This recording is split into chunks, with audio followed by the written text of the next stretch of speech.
Welcome to the P.A.S. Report podcast. If you're tired of censorship, outraged by government abuses, and thirsty for real insights, then you're in the right place. Get ready, because here, the fight for freedom never ends. Here's your host, Professor Nick Giordano. Hello, everyone, and welcome to the P.A.S. Report podcast. This is your host, Nick Giordano. I'm glad you could join me. Now, make sure that you follow and subscribe to the podcast so you never miss an episode. Also, visit the P.A.S. Report website, pasreport.com, and sign up for the newsletter. Read the show notes and share this episode with your family and friends. There is so much to talk about because President Trump is moving fast. He is working at a furious pace to implement his agenda. And the attempt to reestablish America as the dominant power on the world stage, he's been in office for about 10 days, and he's already worked more than former President Biden did in all 4 years of his administration. But I think what's more important is that we are already starting to see the results in some areas. You know, President Trump has issued a number of executive orders that impact every aspect of governing, from immigration and the border to DEI to foreign aid. And in this episode, I want to explain some of the more consequential executive orders. I want to talk more about the controversial executive orders. Some will be challenged and they may not make it through the court process. And when it comes to executive orders, I'm not the biggest fan of this. Let's face it. If you have a president that can govern through the use of executive authority, then what's the point of Congress? What's the point of paying 535 salaries? Executive orders were never supposed to change, modify, terminate, or create new laws. That's Congress's job. And we do have a system of checks and balances, so we need to understand that. Now, while some are criticizing President Trump's use of executive authority, remember, these are the same people that had no problem when President Obama or President Biden used executive orders that many of us felt violated the system of checks and balances. And I think it actually goes deeper. Another reason that I'm not crazy about executive orders is that as easy as it is for one administration to push an executive order through, well, the next administration could just as easily undo those orders as we're currently witnessing today. Take the Stay in Mexico policy. This was a good executive order. This was an executive order that implemented some level of control over the southern border. And then when President Biden came into office, one of his first actions, ridiculous, was to undo the Stay in Mexico policy. He opened the floodgates to push the open border agenda, which has had a catastrophic impact on our country. It's had an impact on our society. It has impacted every single American.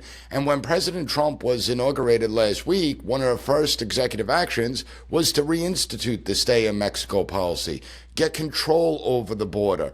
Now, this is why I like legislation better. You had Trump push Congress to pass the Stay in Mexico law, it would have tied the Biden administration's hands when it came to the border. It would have made it much more challenging for President Biden to implement his open border policies.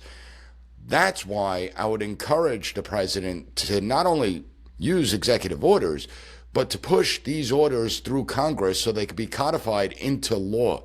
Not only would this make America stronger, it would make it more difficult for any leftist president to reverse these policies with the stroke of a pen. It would cement a real American agenda. And legislation ensures stability and continuity. It prevents the constant back and forth that comes with the executive orders being issued, then rescinded by successive administrations. By working with Congress, President Trump could solidify these policies. He can strengthen the rule of law, and he could create a lasting impact that benefits the American people. Now, when it comes to President Trump's executive orders, some of the orders are symbolic, doesn't really have an impact, but others tackle a lot of administrative policy, which is completely within the constitutional boundaries of executive authority. And then there are those that directly challenge law or the Constitution, like his birthright citizenship executive order that's already been blocked by the federal courts. you have opponents arguing that birthright citizenship is guaranteed under the 14th Amendment. They argue and they point to the fact that the language contained in the amendment, quote, all persons born or naturalized in the United States and subject to the jurisdiction thereof are citizens of the United States and of the state wherein they reside. Now, proponents are going to argue that this was never the intention of the 14th Amendment, that foreign nationals have abused the 14th Amendment, and they argue that this amendment was specifically designed for former slaves following the Civil War. It was designed for the Emancipation Proclamation to prevent Southern states from denying citizenship rights to Black Americans. It's going to be interesting. I mean, I have little doubt that this case is going to make it all the way up to the Supreme Court, and it will be interesting to see how the Supreme Court rules. Now, I tend to think that the executive order is going to be ruled unconstitutional, but at least it begins a conversation over this crazy idea of birthright citizenship, that if you just come here and have a baby, your child's automatically a citizen, then you get citizenship. And maybe Congress can begin to debate the question of birthright citizenship, and if necessary, propose a constitutional amendment that actually clarifies the real intent of the 14th Amendment. It's going to be a great constitutional case to watch. But in any event, in this episode, I want to talk about some of the most impactful executive actions and orders President Trump has issued and how they're going to shape the policy landscape, what they mean for America. And I want to start off with Colombia, because I think that represents how things have changed, how America is reemerging on the world stage. The other day was extraordinary. I mean, especially for someone that studies international politics and the idea of power. And we have to talk about the whole incident with Colombia. Obviously, the deportations have started.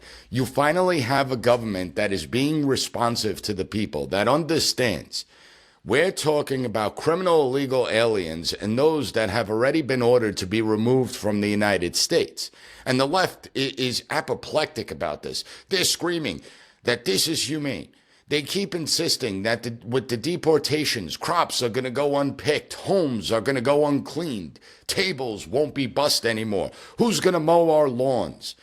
See, this is the mindset of those on the left. First of all, we are talking mostly about criminal illegal immigrants or those that have already been ordered to leave the United States. Now, how many of these criminals are working the farms? How many? My guess is zero. But more broadly speaking, when it comes to immigrants in general, it seems as though the left believes that their only purpose is to serve them. And that's all these people are good for. They hold quite the low opinion of them. And when they accuse everyone else of being racist, understand that these are some of the most pretentious people who subconsciously push every stereotype that exists.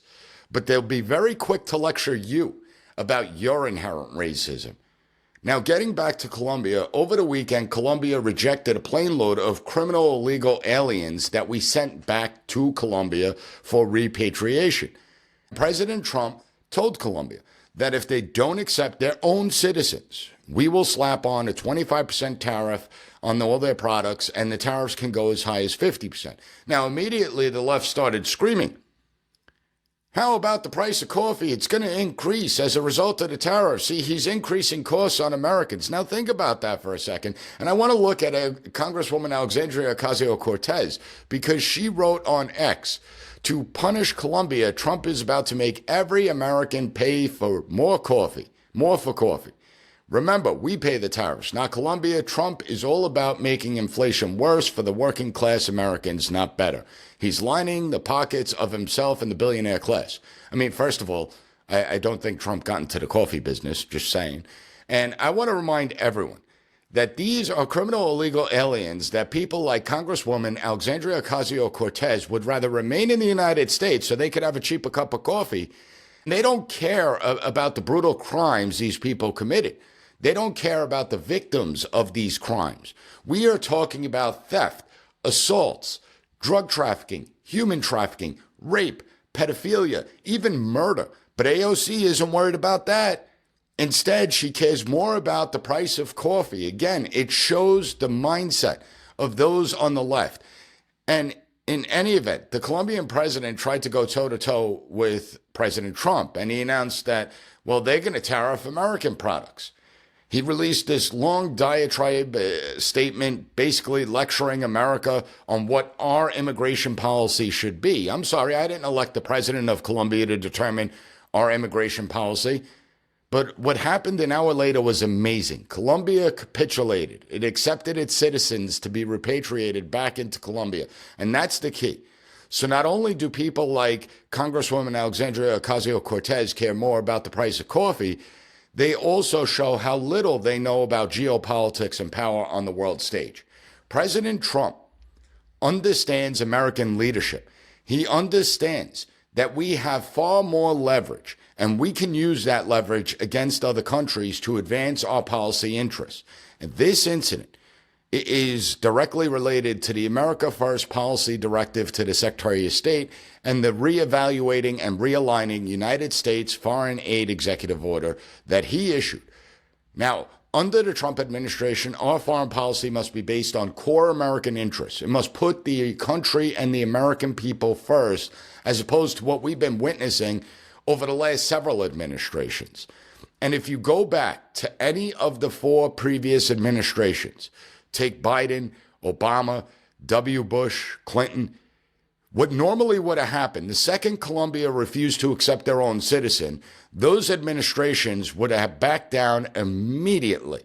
Not only would they have backed down, our idiotic policymakers would have issued a weak statement, and the bureaucrats behind the scenes would have told the president, oh, Colombia is not accepting them. There's nothing that we could do, so we got to bring the criminal illegal aliens back into the United States. Not only would they have done that, they would have also recommended that we spend more foreign aid, send more of your tax dollars to Colombia so that Colombia can prevent people from making their way to come to the United States. Now, I'm using quotes around the word prevent because over the years, we have provided billions of dollars in aid to countries in Central and South America to stop the flow of migrants. And obviously, that hasn't worked out so well.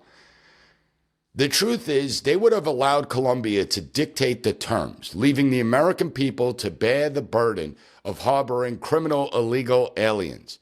President Trump, however, demonstrated that strong leadership and a willingness to use America's economic power can achieve results, and results that prioritize the safety and interests of the American citizens. See, the reason that this is important is because it sets the tone for the next 4 years. It sends a message to all the countries out there that America is no longer just going to roll over, that we are the dominant power, and we're going to act as such. This incident is a clear message to the world that the United States is back, that we're no longer going to allow foreign nations to dictate the terms or take advantage of our generosity. And President Trump's actions show that we are reclaiming our sovereignty.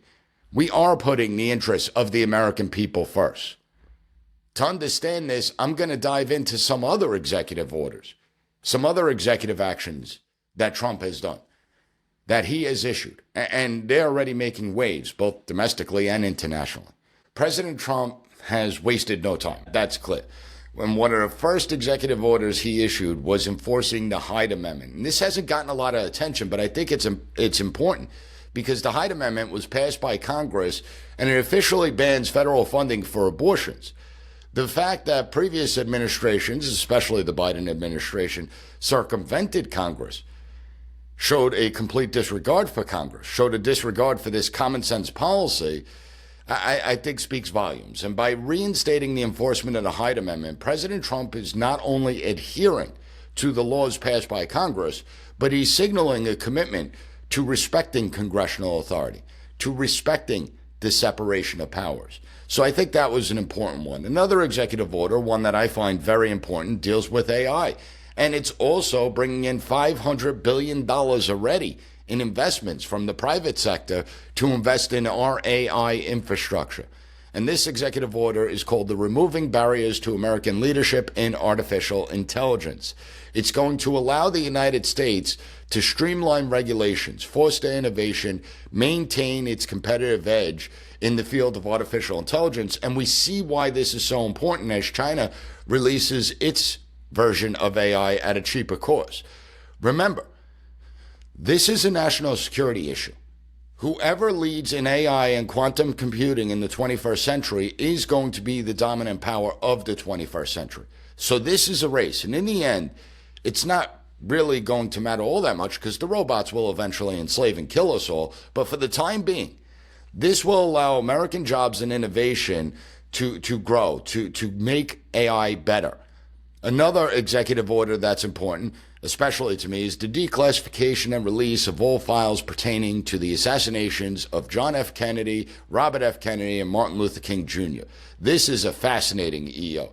But it's really important that we, the American people, actually know the truth, that we have some transparency. And let's be honest. If these were open and shut cases, why have the records been sealed for 60 years? I mean, if it really was just Lee Harvey Oswald taking out Kennedy, why secrecy? It would have been released. So that to me is the biggest thing. And I'm not going to go down the rabbit holes, but the only reasons to keep the files hidden from the public is because either certain agencies played a role in the assassination or they failed in their duties to prevent these assassinations or properly conduct investigations once they happen. It's either one or a combination of those things. And if a government agency was involved, they don't get to shield themselves from culpability. We need to know that, and that agency needs to be shut down. If it was just based on complete incompetence, again, the government can't cover up its incompetence. It can't hide information to shield its incompetence. Release the information and let the chips fall where they may. Another executive order is in regard to defending women from gender ideology extremism, restoring biological truth to the federal government. Wow, what a concept. Okay, the federal government will now only recognize two genders, two sexes, biological males and females. And they say that biological males shouldn't compete in women's sports. Not only shouldn't they compete, federal funds, your tax dollars, should not be used to promote gender ideology. Now, this is something over 80% of Americans agree with, and let's be honest here. This shouldn't even be an issue. The fact that we have to even issue an executive order reflects the sad state of our culture, that we even tolerated this nonsense for this long. But there are a couple more important executive orders. The Ponzi scheme, when it comes to our tax dollars going to green energy initiatives that haven't been successful, that have been wasted, squandered away. We are now seeing executive orders designed to unleash our energy capabilities. And I don't need to go into depth about this, but it's an all-of-the-above energy approach. Oil, gas, nuclear, and green energy when it makes sense. So we're unleashing our energy capabilities, which will make us stronger as a nation. Now, I'm not going to go into detail about every executive order that was passed. But there are two more that I want to talk about. Two of the extremely important executive orders that are going to change the nature of a lot. And the first are a series of executive orders that deal with DEI. President Trump signed a few orders that ban diversity, equity, inclusion from government departments and agencies, prevents the use of our tax dollars flowing to DEI initiatives. And thank goodness, it is about time. We need to rid ourselves from this toxic ideology that has served as nothing more than a cancer in our society. And the fact is that diversity, equity, inclusion is neither diverse or inclusive. What it does is it fosters division. It lumps people into groups based on grievances. It promotes tribalism. And then it pits those groups against each other. And there has not been a single study that shows any type of measurable improvement in outcomes when it comes to DEI, whether it's in the education level, private sector, or in the government. We need to prioritize qualifications. See, DEI erodes the foundations of a merit-based society. And sadly, it's infiltrated every institution, from education to the workplace to the government. And it creates a culture where we as people are not judged by skills or character, but we're judged by arbitrary characteristics like race and gender. It makes no sense. So these executive orders send a strong message that federal resources should not be wasted on initiatives that are bent on dividing us, lowering our standards, and fostering anti-Americanism. Instead, things should be based on equal opportunity, empowering individuals to succeed based on their abilities and their efforts and the choices they make. That the federal government and bureaucrats should work to achieve an agency's mission, not push ideology. And as of last Wednesday, all DEI offices were shut down. DEI staff were placed on leave. Some of them are going to be reassigned. Some are going to be laid off. It all goes into the civil service protections that exist. But the days of DEI being the cornerstone in every single department and agency are over. And so too is the endless gravy train of the hundreds of millions to billions of tax dollars flowing to DEI initiatives around the country. Going forward, your tax dollars will not be spent on promoting a toxic ideology that has done nothing to improve American society and has made us worse off as a country. Everyone, from Black Americans, white Americans, Hispanic Americans, gay Americans, every religion, they have rejected diversity, equity, inclusion in the 2024 election. They've said we've had enough of the division that exists with the DEI initiatives. What they care about is their own personal economies. What they care about is making their communities better, making their country stronger, fixing a broken education system. So to me, the DEI agenda is on the ropes. But understand, okay, it's not like the leftists are going to go down without a fight. Some of these people are going to try and rebrand DEI in some sort of way. They're still going to try and push their agenda. So it's incumbent on every single American to call them out when they try to do this, to explain to the American people that they're still trying to impose their ideology, weaponize our government, weaponize our policies, weaponize our school systems. And it's important for us to say, no, we're going to reject it. We're going to call it out when we see it. While DEI is on the ropes, it hasn't been fully defeated yet. Okay, the DEI degree requirements still exist in a lot of college campuses. We still see companies promoting this idea of DEI, and there's certainly going to be the nefarious government bureaucrats that want to continue to push this gravy train forward. But it must come to an end, and it begins with these executive orders. Another very important executive order was the designation of drug cartels, the Mexican drug cartels, as terrorist organizations. And I spoke with George Hill about this a few weeks ago. So I have the link up in the show notes. You could check it out. It was a fantastic episode. George Hill is a former FBI supervisory intelligence analyst, and he understands how the cartels operate. I mean, he's done an enormous amount of intelligence work when it comes to these cartels. And this is long overdue because, unfortunately, due to failed American policies, we have allowed the cartels to grow stronger. We have allowed the cartels to build up their capabilities, their resources. We have allowed and empowered the cartels to make billions upon billions of dollars. Their human trafficking portfolio used to be about $300 million. Under the Biden administration, it's ballooned up to $3 billion.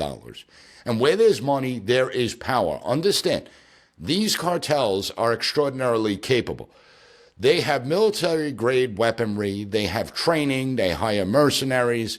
And this, while it is a necessary executive order in my opinion, it does have consequences. Things are going to get ugly, and we have to be ready for that. We have to begin to change our mindset. We already started to see skirmishes between the cartels and our border patrol getting into a gunfight. Now, no one was killed in this gunfight.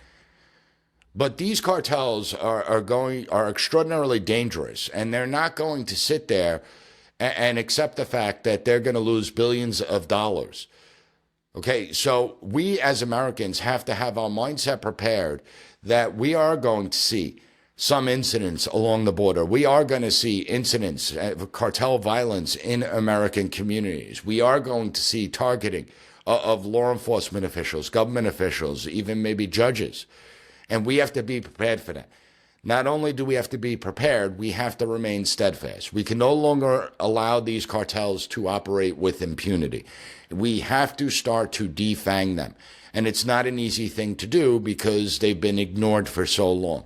And we have to put pressure on countries like Mexico that has really done nothing. You know, you have the Mexican government where numerous legislators and bureaucrats are afraid. They live in fear of these cartels because of the power the cartels have. And then you have tons of officials on the cartel payroll. If Mexico is not going to play ball, there needs to be economic consequences against them. We cannot allow this anymore. I mean, the reality is, given Mexico's resources, Mexico should be one of the wealthiest countries in the world. But for the last 150 years, corruption has destroyed that country. It's kept that country in a dire state. And the Mexican people shouldn't be accepting this. It's completely ridiculous. Mexico has great agricultural lands. They have industrial capabilities. They have natural resources, oil and natural gas. The fact that you have these cartels that control, estimates differ. CIA estimates that it's about 35% of Mexican territory is controlled by the cartels. You have other intel agencies say, no, that number is actually a lot higher. It's about 40 to 50%.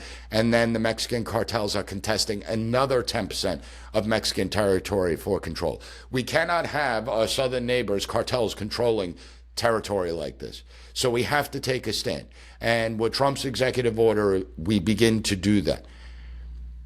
Now, not everything is going to go perfectly, obviously, in any administration. I'm not going to agree with every policy. But this administration has been off to an extraordinarily fast start. And I think it has to do with the former president having 4 years to plan it out of what he wants to do. This time, it seems that the Trump administration is much more organized. They know what they want to do. They have everything ready to go. And they're going to work at a fast and furious pace. So you're going to want to stay tuned to the P.A.S. Report podcast, because we're going to break down how things unfold out there on the world stage and domestically as well. If you found this episode informative, please leave the P.A.S. Report a 5-star rating on whatever podcast platform that allows it. Take 30 seconds to write a review on Apple Podcasts and Spotify. If you're watching on YouTube, make sure to like, share this video with other people. Follow the channel, also Rumble as well.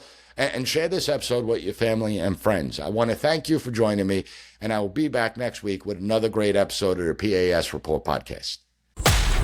Thank you for listening to the P.A.S. Report. Don't forget to rate, share, and hit that subscribe button. That way you'll never miss an episode. For more exclusive content and updates, visit us at PASreport.com and follow Professor Giordano on all social media platforms at P.A.S. Report.